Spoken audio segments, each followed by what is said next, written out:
I disappeared from YouTube to build a £100 million tech company. This is the story.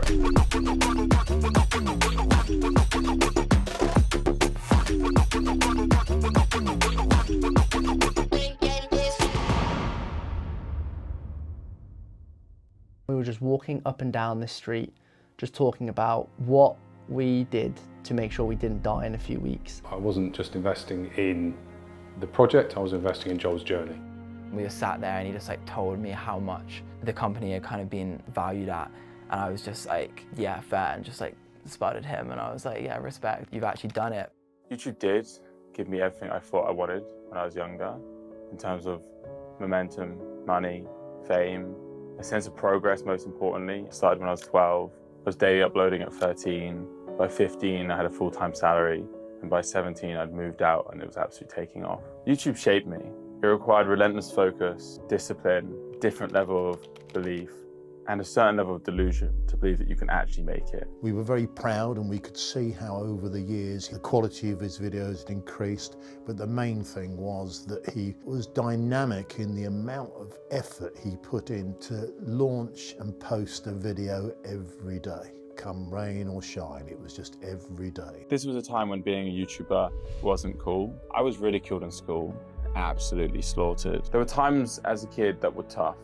I had anorexia. Joel was about 12, 13 when he started to really become very conscious of what he was eating. Again, it was at a time when starting secondary school, the way you look, body image, all those things are really important to children at that age. And that obviously had a big impact on how he felt about himself. I was viciously unpopular in school. I just had zero confidence. When you combine the more difficult period earlier on in my childhood with the counter-positioning of almost having fame at a young age and achieving your dream, it made for a very weird and volatile childhood. I think what people don't realise is that Joel was literally a child going through all of this. I think he was around 13, 14 years old, getting torn apart at school, and he just kept uploading. Most adults, I don't think, could even handle that. Possibly the YouTubing may have caused some children to feel a bit of resentment, maybe jealousy. I think he did go through a phase where he found it difficult to form good friendships. I'd made this really cringy intro to a video and someone played it in front of the entire assembly on the big screen. He was very excited to go to secondary school, but once he was there, I think initially the transition was quite hard. And then it got to that point where I just didn't care what anybody thought. YouTube was my identity, it was me. They couldn't take that away, it didn't matter. I understood that he had a real passion and talent for YouTube. It was better to allow him to do what he wanted to do than force him into something that he didn't want to do. I reached the top of a very difficult game at an age where most people are still trying to figure out who they are. I think that was also probably Joel's biggest driving factor throughout YouTube and all of business and all of life. Gym, anything he's ever set himself to is just kind of proving people wrong probably. And yeah, maybe just proving to himself that he can do whatever he sets himself out to. What YouTube gave me was belief and momentum, and just the belief that I can go on and achieve more. Stepping away from YouTube wasn't easy, and I was sat looking at the sky and everything just came in on me. I just realized that for the first time in a long time, I didn't have my identity. I didn't have the thing YouTube, which completely transformed who I was. I was worried about what he might do, but I wasn't worried that he wouldn't succeed. So I hadn't uploaded for a while, and then the comments started to come. The main theme was oh, Joel's fallen off, JMX has fallen off, but nobody knew that he was actually trying to build something so much bigger, and that he's been working so intensely off the radar. And it's nice that it's actually coming into fruition now. I learned that in order to build a successful business, you had to become obsessed with self-development. I got completely engrossed in business, psychology, philosophy, and leadership.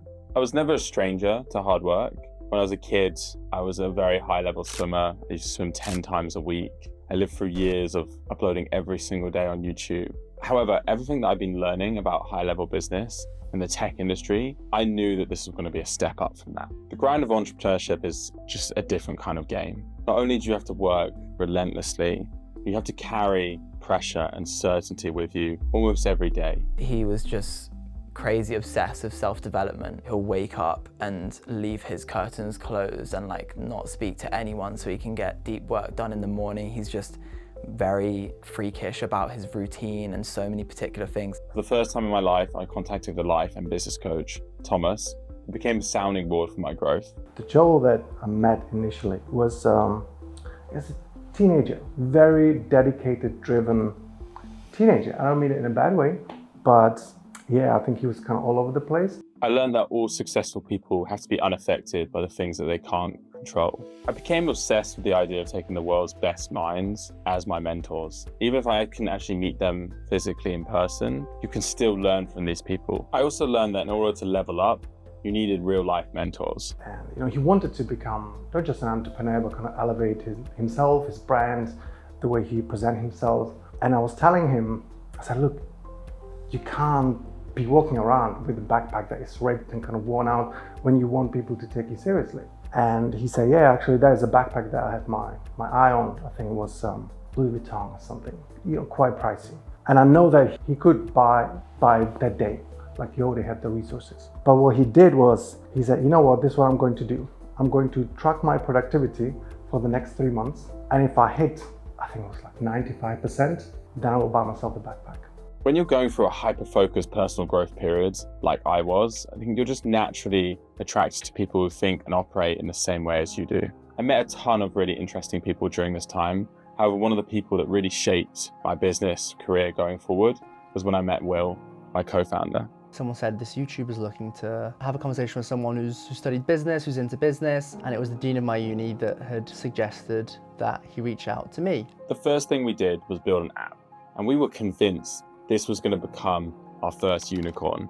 And that's a tech company that ends up with $1 billion valuation. We came up with this idea of an app, which was a great idea, apart from it was designed to bring a crowd to a location, right at a time when COVID didn't want anything to do with crowds. I remember when he was working very, very hard as far as producing the app called Vibit, and COVID happened. So they had invested a lot of time, a lot of money in that. And it clearly was something they'd have to shelve. And as a result of that, I think fate has probably meant that it's pushed him in a totally different direction to his advantage. I did e-commerce projects for a while, and then we had an agency which had good success, but neither of them matched the ambitions that we had. Through this process, I became obsessed with mental models. I think Joel is quite a unique thinker. He asks very, very deep questions. My favorite moments with Joel has been us meeting and just discussing AI and the future of AI, and we had a few sessions on this. He manages to drill down in ways that I wouldn't consider. And then I had a conversation with Will that basically changed everything. We were managing creators on platforms such as Patreon, and we became obsessed with this idea of creators owning their monetization and being able to directly monetize their fans. And the platforms that we were working across were not very good, but the potential in the business model was incredibly clear. And then I turned to Will and I said, we're going to build a platform.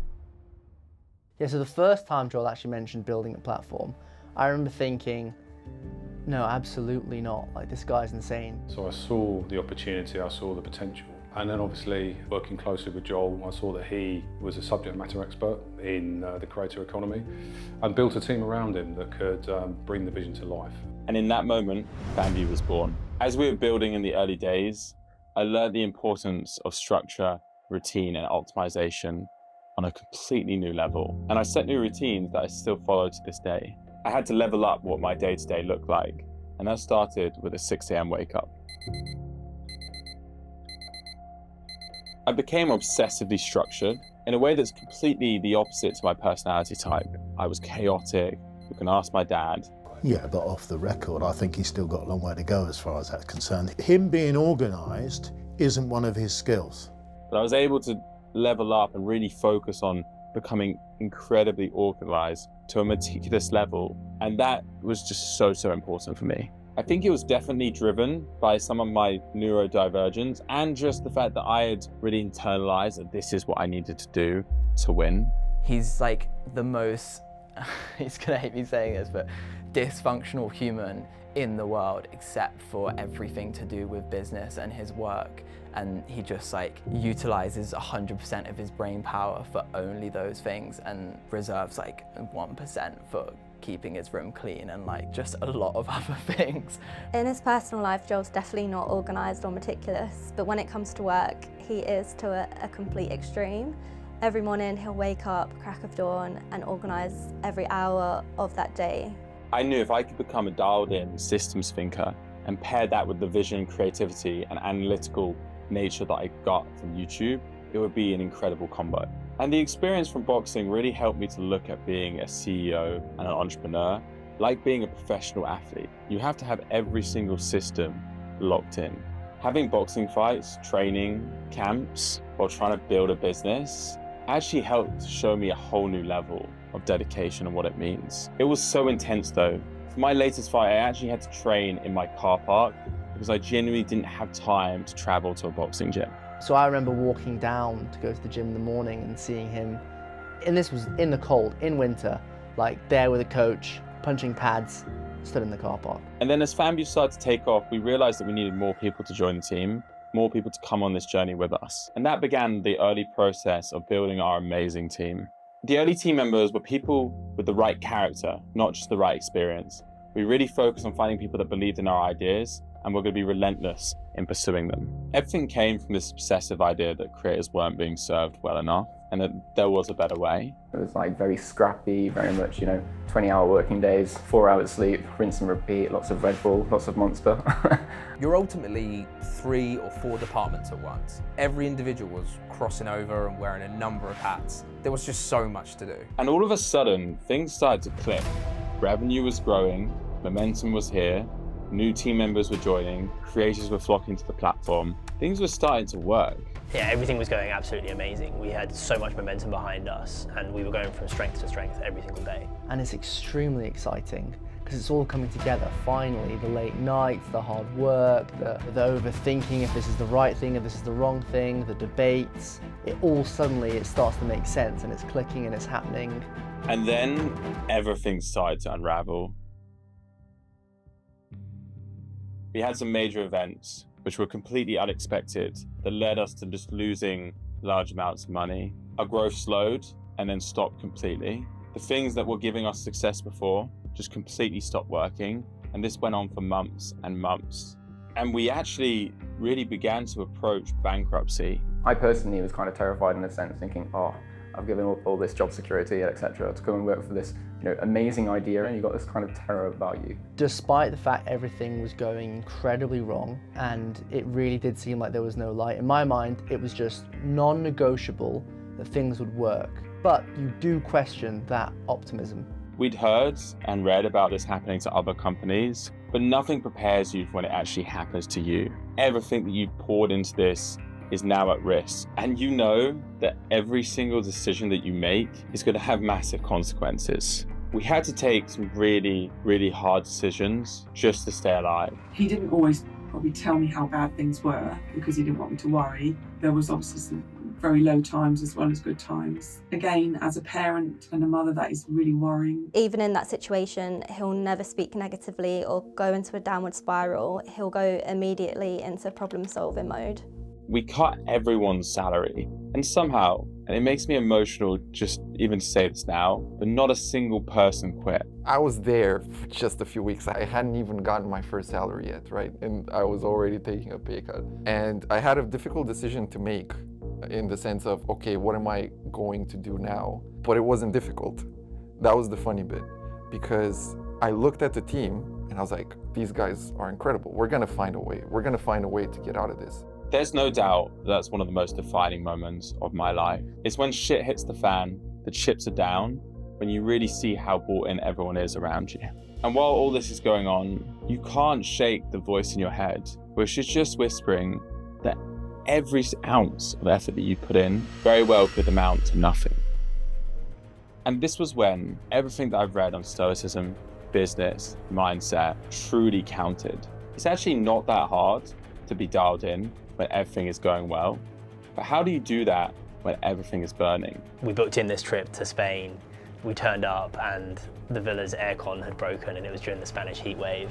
So we were all sat in this villa, sweating in the living room, trying to outreach to investors. And looking back, that feels crazy, but Joel was the one delivering that and he had the leaderboard with who'd outreached the most investors during that period. We were just walking up and down this street, just talking about what we did to make sure we didn't die in a few weeks. And it was real. It was like, it wasn't a hypothetical, what could we do, what should we do? We focused entirely on what we could control, raised the standards rather than just maintaining them, I think it was that mindset that truly kept the company alive. I remember these days like they were yesterday.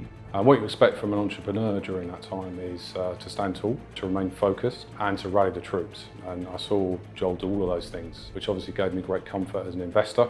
We were literally days away from dying as a company before we got an introduction that changed everything. We managed to get in a room with the CEO of a multi-billion-pound company. We pitched an investment round that would give the company 6 months worth of life support. We had to close him. If we didn't close him, the company would have died.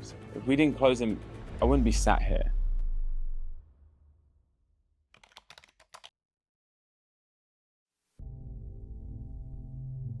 One thing to understand is that for startups, cash is oxygen. It keeps you breathing, it keeps you going. And we had 6 months of it. That meant we had 0 margin for error. We had to refocus and find a way to execute at a level that we'd never done before. And then suddenly we had a breakthrough.